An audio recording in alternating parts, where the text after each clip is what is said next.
सीधी एवं विधि की प्रत्येक न्यूज का अपडेट सबसे पहले पाने के लिए चैनल को सब्सक्राइब करें और बेल आइकॉन प्रेस करें। सीधी जिले में कोरोना का खतरा लगातार बढ़ता ही जा रहा है और नए नए मरीज मिलते जा रहे हैं। 11 जुलाई को मुख्य चिकित्सा एवं स्वास्थ्य अधिकारी डॉक्टर बीएल मिश्र ने बताया कि शनिवार दिनांक 11/7/2020 को कोरोना के 2 नए पॉजिटिव केस पाए गए हैं। इनको सम्मिलित करते हुए जिले में कुल 10 एक्टिव केस हैं और 9 कंटेनमेंट एरिया बनाए गए हैं। मुख्य चिकित्सा एवं स्वास्थ्य अधिकारी ने बताया कि नए केस में से एक 54 वर्षीय महिला नौगवा धीर सिंह वार्ड क्रमांक 13 पंचायत भवन के पास की रहने वाली है।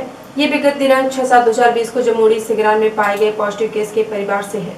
ये भी 27 जून को 7वें मऊगन सामाजिक समारोह में शामिल होने गई थी। उक्त पॉजिटिव केस की जानकारी उपरांत कॉन्टैक्ट ट्रेसिंग में इन्हें परिवार के दूसरे सदस्यों के साथ जीएनएम हॉस्टल में क्वारंटाइन किया गया था। वहीं से सभी का सैंपल लिया गया। दूसरे सदस्यों की रिपोर्ट नेगेटिव पाई गई है। उन्होंने बताया कि दूसरा केस 60 वर्षीय वृद्ध का है। ये मूल निवासी ग्राम जैतपुर खुर्द जिला कैमूर भगुआ बिहार प्रदेश के हैं। वर्तमान में किराए से संविदाकार दान बहादुर सिंह के घर में सिंगरौली रोड डैनिया वार्ड क्रमांक 20 में रहते हैं।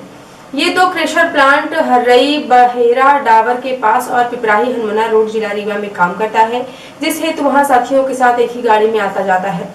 विगत 24 जून को ये बिहार के मूल ग्राम भी गाड़ी बुक करके गए थे और 1 जुलाई को वापस सीधी आए हैं।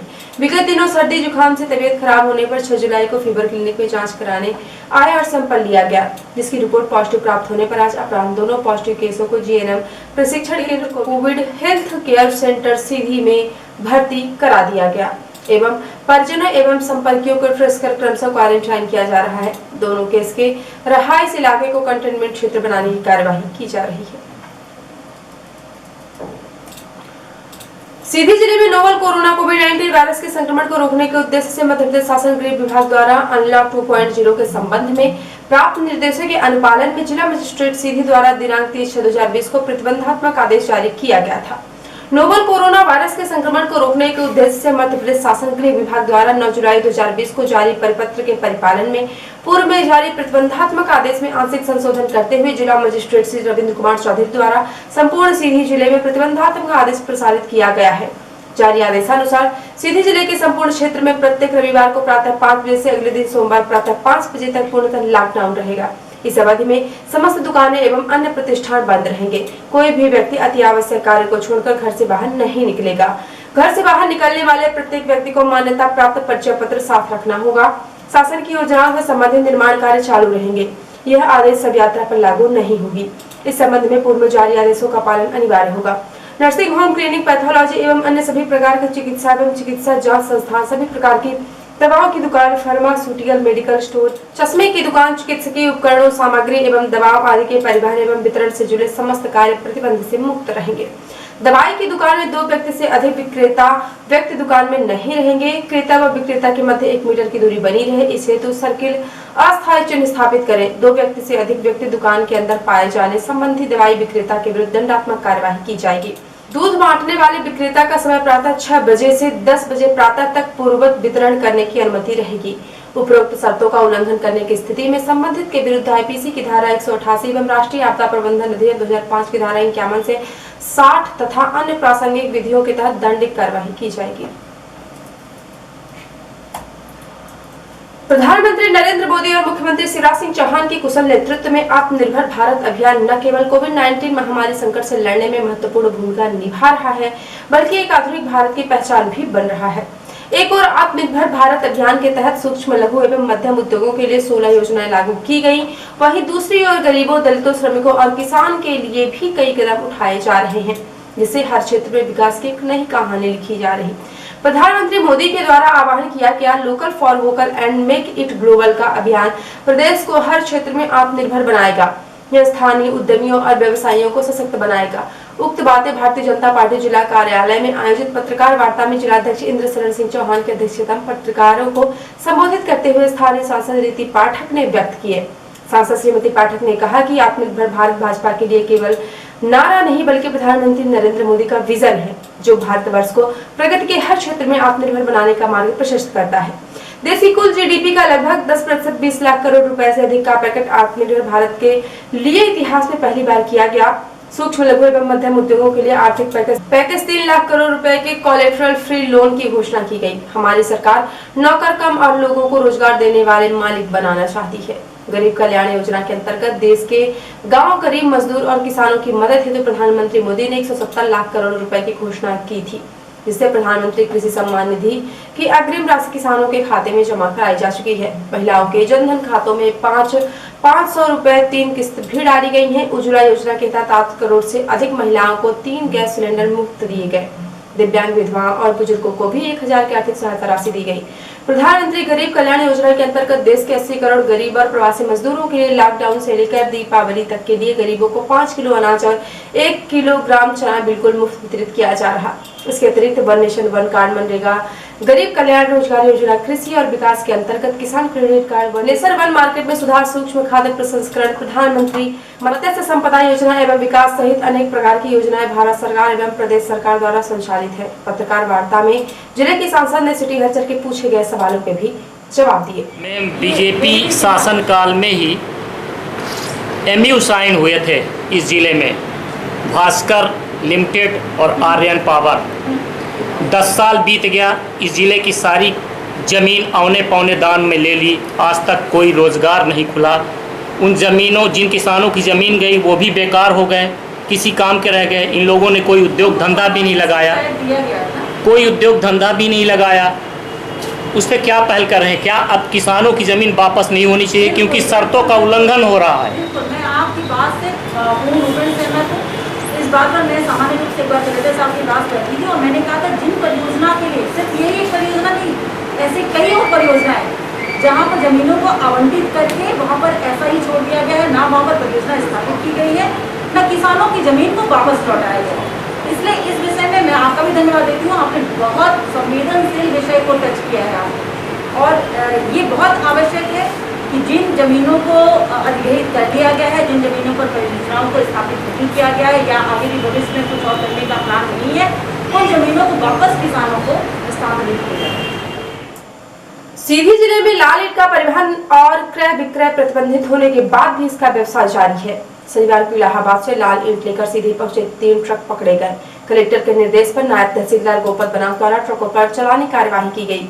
ज्ञात हो कि पिछले माह 23 जून 2020 को कलेक्टर रवि कुमार चौधरी द्वारा जिले में अन्य प्रदेशों से आ रही फ्लाई ब्रिक्स यानी मिट्टी की बनी लाल ईंट के विक्रय पर प्रतिबंध आदेश जारी किया गया था। यह आदेश 19 जून को 2020 को फ्लाई एस ब्रिक्स निर्माताओं की बैठक सुझाव निर्णय के बाद जारी किया गया था, लेकिन आदेश के बाद भी जिले में बाहर से मिट्टी से बनी लाल ईंटों का परिवहन निरंतर हो रहा है और क्रय विक्रय भी चलता आ रहा है। शनिवार को इलाहाबाद से लाल ईंट लोड कर जब 3 ट्रक सीधी पहुंचे और सम्राट चौराहा से पड़ैनिया सिंगरौली मार्ग की ओर जा रहे थे, उसी दौरान फ्लाई एस ब्रिक्स निर्माता पंकज सिंह चौहान, डैनिया नवीन सिंह एवं ज्ञान सिंह पनवार को जानकारी होने पर ट्रकों को गुलाब टावर के पास रोक लिया गया और इसकी जानकारी SDM गोपत बनास नीलांबर मिश्रा को दी गई। लेकिन 2 घंटे बाद भी SDM के न पहुंचने पर उक्त लोगों द्वारा कलेक्टर रविंद्र कुमार चौधरी को अवगत कराया गया, जिस पर कलेक्टर के निर्देश से नायब तहसीलदार गोपत बनास, RD शाकिर, RI महेश प्रसाद शुक्ला एवं पटवारी दीपक शुक्ला मौके पर पहुंचे और पंचनामा कार्यवाही कर ट्रक क्रमांक UP 72 AT 6366 MH12 LT 0577 एवं ट्रक क्रमांक UP 70 GT 0381 के विरुद्ध जुर्माना कार्यवाही की गई। लाल ईंटों का परिवहन कर रहे प्रति ट्रक पर 5000 रुपए जुर्माना किया गया और ट्रक चालकों को हिदायत दी गई कि अब बाहर से लाल ईंटों का परिवहन न किया जाए। ये बताओ, आप कहाँ से ईंटा लेके आए हो? इलाहाबाद से लाए हो? हाँ। कहाँ लेके जा रहे थे? सीधी में? हाँ। सीधी जिले में? आपको क्या पता है कि जिले में कलेक्टर ने लाल ईंट पे प्रतिबंध लगा रखा है? नहीं जानकारी थी। नहीं जानकारी थी? नहीं। किसी ने आपको रोका टोका भी नहीं? नहीं, कोई नहीं। कोई नहीं बताया? कोई नहीं बताया। कब से ला रहे हो आप इस तरह के ईंट का लाने का काम कब से कर रहे हो? ये तीसरा चौथा चक्कर है।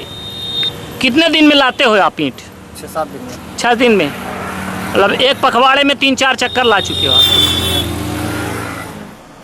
रात में घर के सामने स्थित आंगन में मुरुम गिराने से रोकने पर एक महिला के साथ सरहंगों ने न केवल मारपीट की बल्कि उसकी बच्चियों के साथ भी अश्लीलता की हरकतें की गई। सरहंगों की हरकत से आहत पीड़ित महिला आज पुलिस अधीक्षक कार्यालय सीधी पहुंची और घटना की शिकायत कर कार्यवाही की फरियाद करते घंटों बैठी रही। मझौली थाना के टिकरी चौकी अंतर्गत ग्राम डाला पीपा निवासी कुसुमकली केवट पति सोमनाथ केवट द्वारा पुलिस अधीक्षक से की गई शिकायत के अनुसार शुक्रवार की रात लगभग 12 बजे लाल भैया कर विनय मिश्रा दोनों निवासी पराशी एवं दीपक शुक्ला निवासी पोड़ी लेडुआ तथा जितेंद्र उर्फ राजा ढाबा संचालक निवासी टिकरी उसके घर के आंगन के सामने अवैध तरीके से मुरुम लाकर गिरा रहे थे, जिसका विरोध करने पर दीपक शुक्ला द्वारा महिला का बांह पकड़कर खींच लिया और उसे थप्पड़ मारने लगा। घटना के दौरान पीड़ित महिला घर में अकेली थी। उसका पति प्लांट में काम करने गया था। घर में महिला की 2 बच्चियां भी थीं। महिला का आरोप है कि लाल भैया गर्ग एवं विनय मिश्रा द्वारा उसकी बच्चियों को अश्लील शब्दों का उपयोग करते हुए अपमानित करते रहे। इतना ही नहीं, जितेंद्र उर्फ राजा ढाबा में दारू पीकर पूरी रात परिवार को गालियां बकते रहे। सरहंगों की इस हरकत से डरी महिला पूरी रात घर के अंदर दुबकी रही। बताया गया कि टिकरी चौकी में कार्यरत कर्मियों की मिलीभगत से उक्त लोग मुरुम का अवैध कार्य करते रहते हैं, जिसके कारण पुलिस इन पर कार्यवाही करने से गुजेर करती है। यही कारण है कि महिला चौकी न जाकर सीधे पुलिस अधीक्षक कार्यालय पहुंची और घटना की जानकारी नवागत एसपी से की। मामले की शिकायत करने पर पुलिस अधीक्षक कार्यालय आए पीड़ित फरियादी ने सिटी हलचल को मामले की जानकारी दी। सर हमारे घर में नहीं रहे हैं आदमी लोग, मजदूरी क्या चलेगी रहे आए तो हो माटी पटवा रहे वहीं से बैठ रहे तो पाट देनी और वो कहते रहते अंट संट गाड़ी देनी और बाँह पकड़ के भीतर मारी ना उसके यह समझते साहब हमारे घर में पानी घुसे रहा था, जहाँ कैसे नाली है तहाँ कैसे नहीं हो पाता है। कौन लोग हैं, क्या नाम है? पंडित लोग हैं। लाला भैया विनय राजा ये सब सर पटवा दिए हैं रोड किनारे और पानी 2-3 साल से घर में घुरेस रहे हैं। अब जहाँ से निकल रहा है वहाँ भी पटवा दिए हैं। मारपीट की है आपके साथ? जी हाँ, और रात में माटी गिरवाई जी। अभी लोग वहाँ तक गए तो इनको ढकेल दिए। सर हम लोग गए तो ढकेल दिए। पापा मजदूरी करने चले गए थे और आए वो लोग तो वो घर में हम लोग थे वो माटी पटवा दिए। उसके बाद हम लोग जाने तो मम्मी गई तो उसके ऊपर वो कर दिए, गिरा दिए, दम दिए। और उसके बाद जो पापा को बुलाने गए फोन लगाए वो भी बाद नहीं आए। क्या चाहते हैं आप लोग? हम चाहते हैं कि हमारे घर में ही समस्या हमका ना हो उन पे कार्रवाई चाहते हो? जी हाँ। ना कार्रवाई। जी सर, रात में दारू रंगड़ पीकर ऐसे करते हैं। और ढाबा भी है सामने ढाबा किया खवा के 3-4 लोग गुंडाई करते हैं। जी सर हाँ। सरहंगों की हरकत और धमकी की वजह से महिला काफी डरी और सहमी हुई थी। पीड़ित महिला पुलिस अधीक्षक से कार्यवाही किए जाने की फरियाद की है। बिजली का बिल जमा न करना एक युवक को काफी महंगा पड़ गया और उसे पिछले 8 वर्ष का फरार मुलजिम बना दिया गया। बताया गया कि 11 जुलाई को पिछले 8 वर्ष से फरार चल रहे एक वारंटी को कोतवाली पुलिस द्वारा गिरफ्तार कर लिया गया है। वारंटी के विरुद्ध दर्ज विद्युत अपराध के तहत उसे न्यायालय में पेश करने की कार्यवाही की गई। मिली जानकारी के अनुसार शंकर सोनी पिता संतोष सोनी 33 वर्ष निवासी रामपुर थाना कोतवाली पर विद्युत अधिनियम की धारा 135 के तहत मामला दर्ज था। बकाया विद्युत बिल न जमा करने को लेकर विभाग द्वारा उस पर मामला दर्ज कराया गया था। अपराध दर्ज होने के बाद से वह फरार चल रहा था। पिछले कुछ दिनों से पुलिस अधीक्षक एवं अतिरिक्त पुलिस अधीक्षक के निर्देश पर चलाए जा रहे वारंटियों के धरपकड़ अभियान के तहत कोतवाली पुलिस द्वारा आज शनिवार को उक्त वारंटी को गिरफ्तार कर लिया और उसे न्यायालय में पेश करने की कार्यवाही की गई। और अब ऐसे प्रादेशिक हलचल। रीवा के सोरल प्लांट पर सियासत। कांग्रेस ने एशिया का सबसे बड़ा प्लांट होने के दावे पर कहा मोदी के झूठ में बढ़ोतरी हुई। आखिरकार खत्म हुई रस्साकसी। रविवार को शिवराज सरकार के मंत्रियों के बीच विभागों का बंटवारा होगा। मध्य प्रदेश में एनकाउंटर पर सियासत। दिग्विजय सिंह ने कहा उमा भारती के सवालों ने शिवराज सरकार की टेंशन बढ़ा दी। और बैतूल में नर्स पत्नी ने अपने कंपाउंडर पति की हत्या कराने के लिए दी थी 1.5 लाख की सुपारी, हुआ खुलासा। और पेशा राष्ट्रीय हलचल। अमेरिका के पूर्व एनएसए का बड़ा बयान। जॉन बोल्टन ने कहा कोई गारंटी नहीं कि चीन के साथ तनाव बढ़ने पर राष्ट्रपति ट्रंप भारत का साथ देंगे। पुलिस ऑपरेशन जारी। विकास दुबे एनकाउंटर केस की जांच एसआईटी को सौंपी। विकास दुबे का बड़ा बेटा सामने आया। राजस्थान में सरकार गिराने की नाकाम साजिश। कांग्रेस विधायकों की खरीद फरोख्त के मामले में 3 निर्दलीय विधायकों के खिलाफ शिकायत। 2 भाजपा नेता हिरासत में। और रक्षा बलों की बड़ी कामयाबी। अरुणाचल प्रदेश के तिरप जिले में 6 उग्रवादी मार गिराए। और अब पेश प्रमुख हलचल। जिले में फिर मिले 2 कोरोना पॉजिटिव केस। जिले में हुए कुल 10 एक्टिव केस। 9 containment area.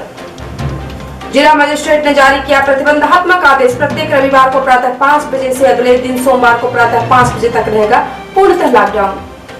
प्रधानमंत्री मोदी के mission local for vocal and make it global Bharat को आत्मनिर्भर और सशक्त बनाएगा।